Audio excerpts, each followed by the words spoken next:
Hello Blue Moon fans! In today's video, I'm going to talk about getting started with costumes and cosplay. How do you build your feminine look? So this video is for people who are maybe just starting out, they're not really experienced in terms of building outfits for, Ren fairs and festivals and that type of thing. And they're, you want a little bit of advice about how to dip your toe in the water and come join all of us fun, costumed, wonderful people at our fancy dress parties and such.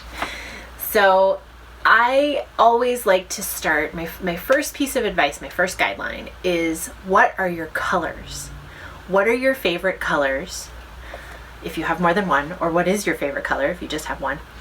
And what are the things that you reach for in your closet most frequently? So most people have a pretty clear idea of that. Occasionally people are like, well, I don't know. So my question is then, what do you like right now? What are your favorite colors right now? Because over your lifetime, it might change. Your favorite color might shift as you age, or come and get into different stuff. And when you've figured that out, or when you know that, I like to start acquiring pieces that are in that color palette. So for myself, most of my colors are red and orange. I'm starting to get a little bit into purple. I very carefully get pieces that all match with each other. So what that allows me to do is I can make combinations of things, and everything always matches everything else. So if I wanted to wear this dress with those pants, or this bodice with this other thing, it all matches. So that's one of the things where, you always want to go back to, what are your colors? What do you like? What are you going to feel comfortable wearing? What do you think you look good in? What matches your, coloring, your hair color, skin color, that kind of thing. What do you think? What do you feel great wearing? And what kind of brings out that confidence in you? Because it's all about, for me, I don't dress up for other people. I dress up for me. I feel good in costumes. And so I want to make sure that I'm wearing colors that I love, that make me feel powerful and awesome and like my best self. So start with your colors. What are you liking? What are you enjoying? And then make your decisions based on things that relate in that color palette. So keep in mind color theory, and think the color wheel, the colors that are within a range. So if you really like green, maybe you can dip your toe into turquoise or blue, because those are all connected to each other on the color wheel. So for me, it's red and orange. Those things all tend to match with each other because they're in that same place on the color wheel. Then think about the complements if you want something to pop, or the triad of colors. So color theory still applies, even if it's costumes. Another aspect of this, if you're getting into cosplay because you're building a character, so you're doing a steampunk twist on a Disney princess, typically those colors are sort of chosen for you because you're emulating a character that exists out in the world, out in media. So you'll want to make your choices based on those classic colors. So if you're doing, I want to do Jasmine from Aladdin. That's a very specific turquoise blue of her outfit and dark hair. And, so you'd probably, if you don't already have dark hair, you want to put on a dark wig to get that look. Even if you're making a, steampunk version of Jasmine from Aladdin. So making your color choices based on the character that you're emulating, or if it's something that more like a fictional character that's not like a cartoon or something that exists in visual media. So say it's out of a book and you don't necessarily know what they wear. So what colors would you associate with their personality? Is it someone who's, demure with pastel colors, or is it someone who's really bold and fiery? And so you want something with like vivid jewel tones. So color can really tell you a lot about a character in many different ways and with many different facets. So start with color. That's my first piece of advice. My second piece of advice is to invest in some anchor pieces that are going to be really versatile for you, that are going to work for a lot of different looks within that color palette that I was mentioning. So for me, what I mean by anchor pieces are, things that you might spend a bit of money on them, but they're going to work with a lot of different looks. So it's not something that you just can wear for that outfit at that occasion. It's something that's really versatile. a good example of this is the dress that I'm wearing. This is one of my favorite anchor pieces. It comes from a website called dresslikeapirate.com. And, you know, she's based up in Oregon. She's a really nice lady, woman-owned business.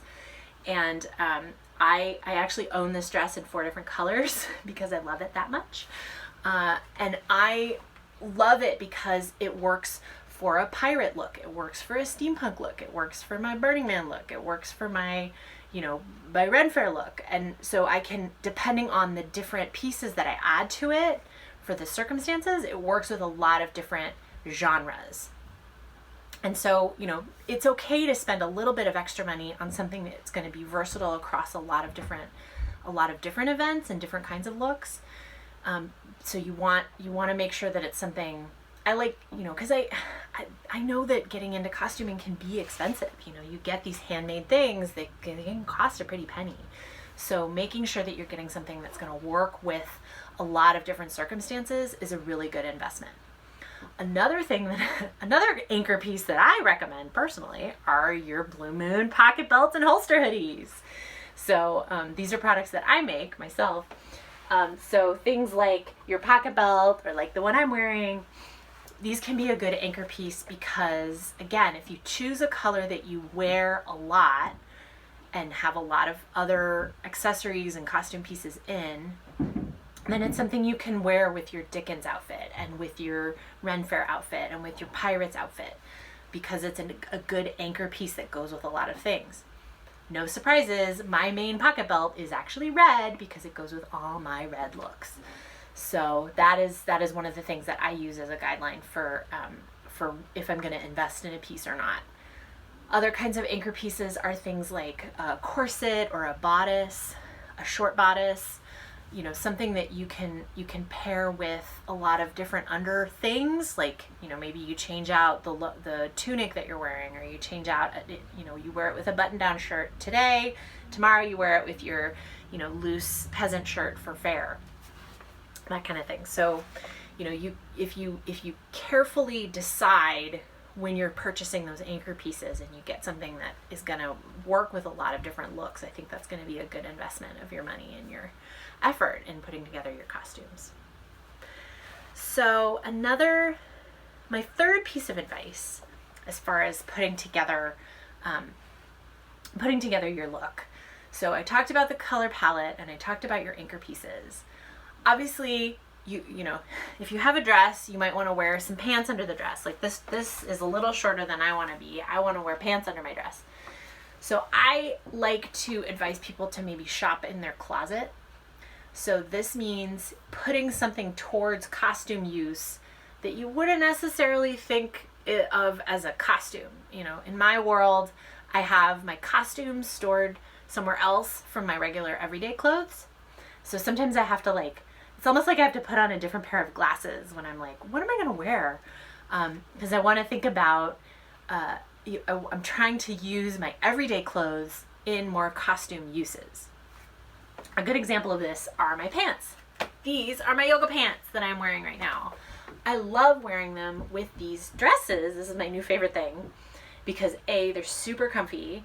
B, they're super breathable, washable, wearable, all of that. And I think they look super cute because they have the little flare. So I really love, you know, putting my everyday clothes towards costume uses because I'm used to wearing them. They feel comfortable, and when I'm comfortable, I'm happy. I don't know about you guys, but that's totally how my life is. And especially if you're at a fair all day, you know, if you're wearing your yoga pants underneath everything else, you know, yeah, super comfy.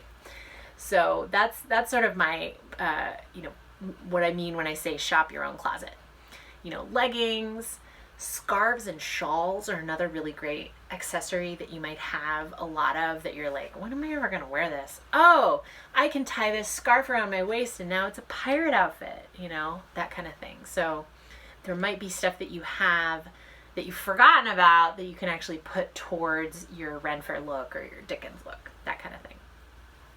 Another example of this might be if you have pieces in your everyday life that you might want to make alterations to and turn them into a costume piece. So an example of that, I have a friend who runs the business called Cindergarden Designs. She'll take dress pants, like women's dress trousers, like pinstripes and, you know, work suit trousers, and she'll actually like cut them off at the knee and put ruffles on them, and then they're Victorian bloomers. They're like upcycled steampunk bloomers. You know, put on some patch pockets that are a different fabric. They're adorable, and I love them, and I love that look. So if you're wanting something that's a little more patchwork and you know, put together, upcycled like that, you could take something that you're not wearing that often and make it into a piece with a minimum of alteration and sewing. Or, you know, you find a great prom dress at the thrift store and it's too small for you, but you can cut off the waist, make a new waistband, and then it's your new Dickens skirt. I've totally done that before. So, you know, it's you can get a lot of mileage out of thrift store pieces in making them into costumes with kind of a minimum of sewing skills. So that's another thing you can do, shopping your closet, shop in the thrift store, trying to mess with stuff and make it a piece that it will fill out the outfit and kind of round it out. And my last guideline for getting started with costumes and cosplay is I love accessories. I think that the right accessories can really make a look that genre. So for instance, you know, the difference between a Victorian outfit and a steampunk outfit, it's just accessories. You know, maybe you've got goggles on your top hat. Maybe you've got some gears on your stuff. You know, shifting that look into a different genre can really just be a few details here and there, and then it's a whole different genre. So this is where picking up some little accessories like a cheap coin scarf or a particular piece of jewelry or your fairy wings, or, you know, you can really shift and manipulate the similar, your anchor pieces. You can make them look like a different genre by just changing out a few accessories here or there, and then it kind of transforms the look. So the devil really is in the details when it comes to costumes and cosplay. So those are my guidelines. There's definitely loads of advice out there as far as if you're cosplaying for a specific character, like a video game character, or you know, particular, like you're wanting to build a set of armor. There's loads of resources out there. My approach is a bit more geared towards, you know, playing dress up at an event. So at a Renaissance fair, at the Dickens fair, at a particular event, pirate festivals, those kinds of things. So building yourself your sort of first look and making some good choices as far as, you know, investing in pieces that you're going to be able to get a lot of mileage out of. You know, because I know the stuff I make for Blue Moon Designs, it's not cheap. It's not meant to be cheap. It's handmade, but it's also meant to last, and it's meant to work with a lot of different outfits and in a lot of different circumstances. So that's why my approach is much more about making a few good investments, and then you can maybe cut corners or be a little, you know, flying fast and loose with some other aspects of your look just as you're building stuff out. Because, you know, when you start getting into costuming, you can spend a pretty penny. Not everybody has those resources available, so this video was meant more as a way to spend your money wisely and make some good choices. You'll see a link to all of my wonderful fashionable costume accessories. You'll see a link to my Etsy shop in a minute where you can shop everything I've got right now. I have some wonderful things, very fabulous pocket belts and holster hoodies. I've got some headdresses and light up bustles. I make all kinds of great stuff, and I love playing dress up. And I really hope you come play dress up with me in my booth sometime at one of my upcoming in-person shows. We finally have in-person shows on the calendar again. I'm very excited about that. So yeah, I look forward to seeing you in person at one of my fabulous events here in Northern California and the West Coast. So yeah, thank you so much for watching.